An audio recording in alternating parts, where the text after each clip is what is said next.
Saludo, mi nombre es Wadner Chenenfan. El tema que voy a exponer hoy es las alteraciones de la conciencia. Y las alteraciones de la conciencia, antes de hablar sobre esto, vamos a ver qué es la conciencia.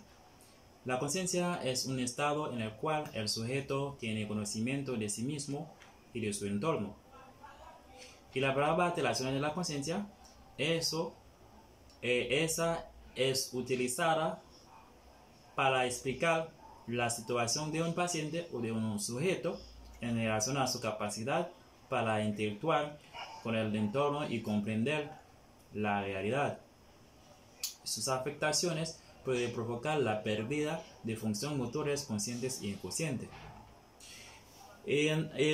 También vamos a tener algunos estados de la conciencia. Primero tenemos alerta. Alerta es cuando el sujeto tiene un nivel de despierta normal. Y letargo es un intermedio entre alerta y estupor, embotamiento o tapeza mental.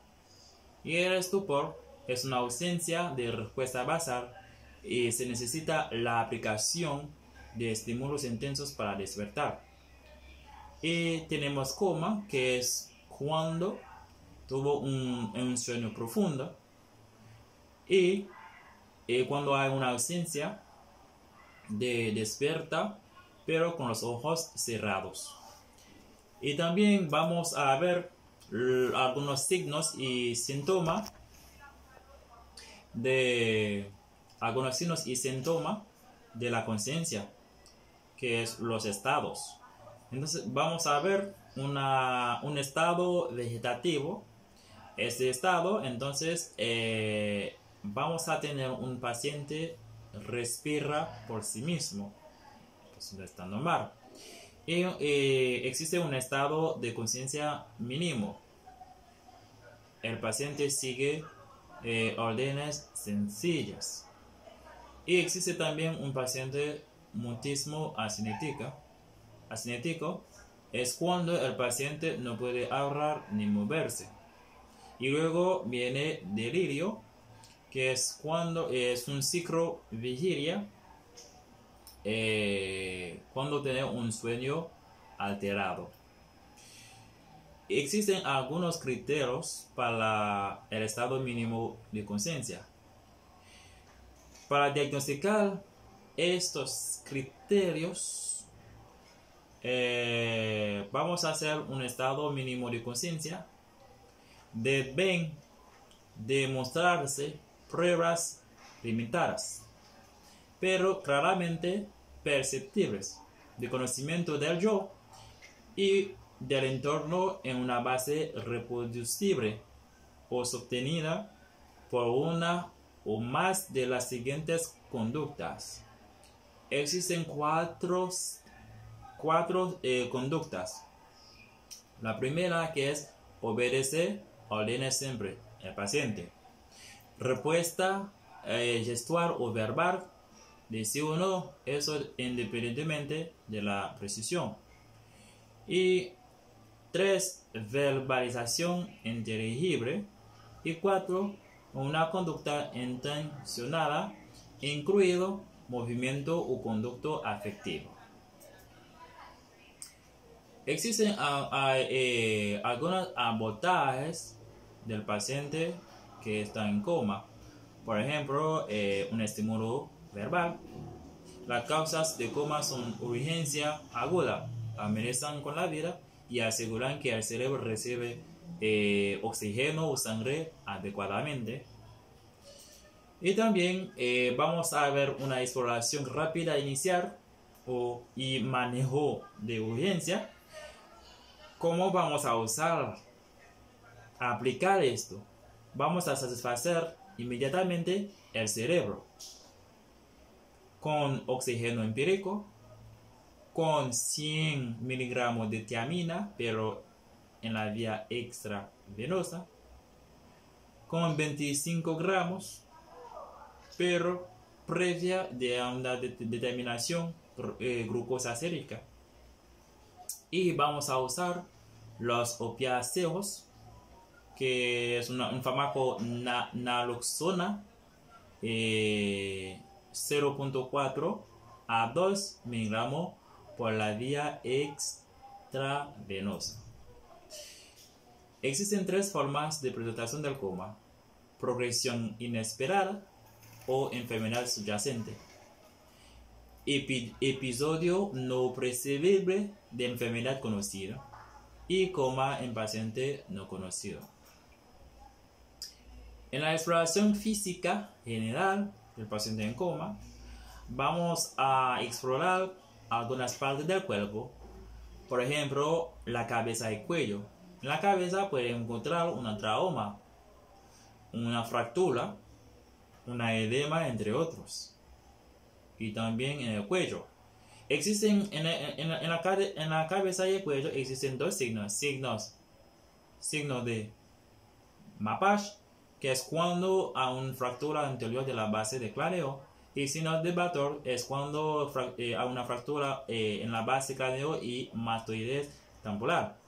Y vamos a ver en los ojos iris, una edema palpebral, una enoftalmos y una histericia. Y en el fondo del ojo vamos a tener papiledema y existen otoscopia.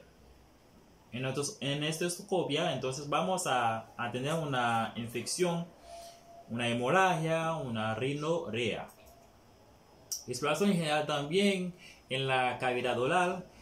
Vamos a tener una mala higiene, abscesos dentarios, entre otros. Y en la piel y mucosa vamos a tener una piel caliente, seca, fría, sudorosa, lesionados, entre otros. Y en el ganglios linfáticos, si es generalizado, procesos malignos, entonces vamos a tener una infección, sarcoidosis o un LES.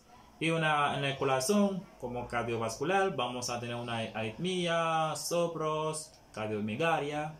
Y en el abdomen vamos a tener una peristalsis, visceromegalia, masas y ascitis. En la exploración neurológica vamos a tener tres partes, que es determinar causa del coma, y proporcionar el valor o nivel de referencia y pronóstico del coma. ¿Qué vamos a buscar? Vamos a buscar un estado de conciencia primero, vamos a buscar un tipo de respiración, vamos a buscar el tamaño pupilar y vamos a buscar también movimiento ocular y respuesta motora.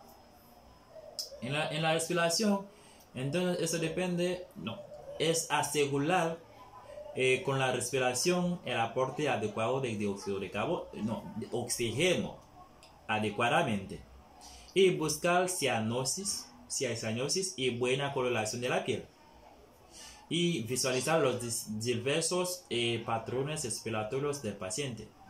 La respiración normal, eso depende del mecanismo propio del tronco cerebral, en la zona media de la protuberencia y la región medial cervical. En la motilidad ocular, entonces en esta parte vamos a tener anomalias oculares en la posición de reposo, y vamos a ver una desviación de los ojos, vamos a ver un movimiento oculares espontáneos. En el movimiento ocular de reflejos existe un reflejo oculocefálico. Es cuando hay una rotación brusca y pasiva de la cabeza lateralmente con una flexión y extensión del cuello. Al desaparecer la influencia supranuclear, entonces sobre el par 3 los ojos se mueven en dirección opuesta al giro de la cabeza. Es lo que normal y reflejo positivo. integridad del tronco cerebral. Vamos a tener también una prueba calórica. ¿Cómo vamos a hacer esto? Se inclina la cabeza hacia adelante 30 grados, se comprueba la permeabilidad y se aplican 10 veces agua fría en cada tímpano. Sobre el tamaño y reactividad pupilar, entonces vamos a tener un músculo dilatado de la pupila. Esta inerva por células simpáticas del ganglio cervical superior. Y además vamos a hablar sobre el sistema motor, que existen dos partes o dos posturas, una postura de cerebración, una postura de corticación. La postura de cerebración es cuando existe una extensora y bilateral, una adducción y abducción del hombro, extensión del codo y muñeca. En la postura de corticación, ahí existe una flexión bilateral de codos y muñeca, y localización es menos precisa cuando hay lesiones extensas por encima del tronco cerebral. El coma y herniación cerebral.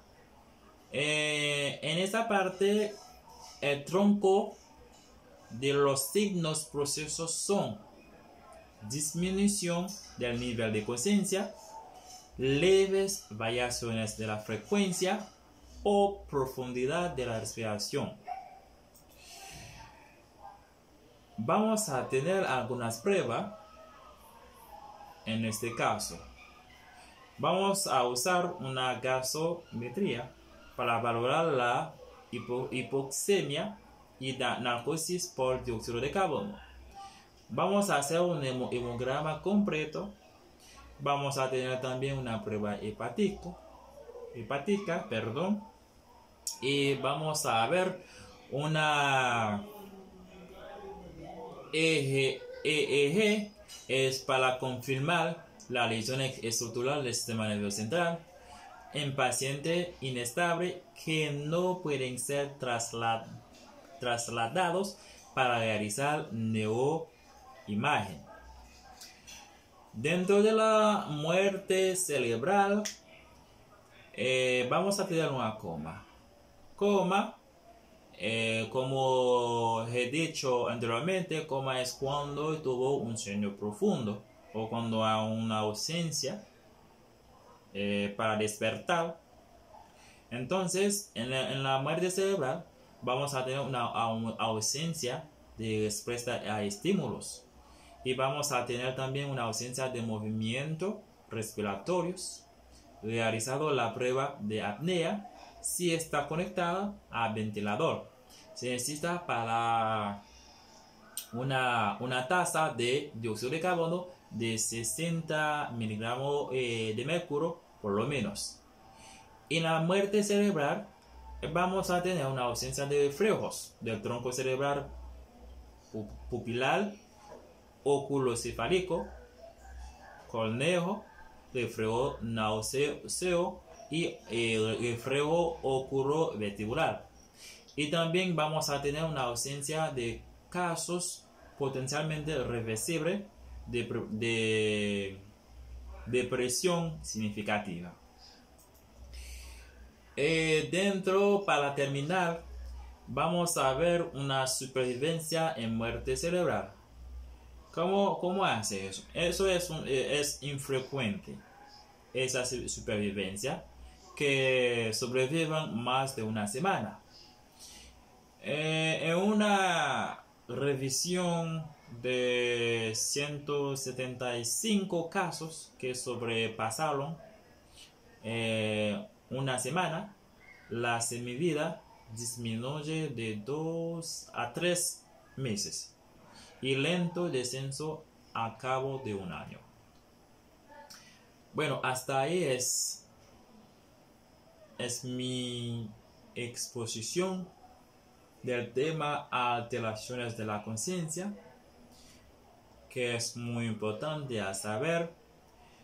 Eh, muchas gracias.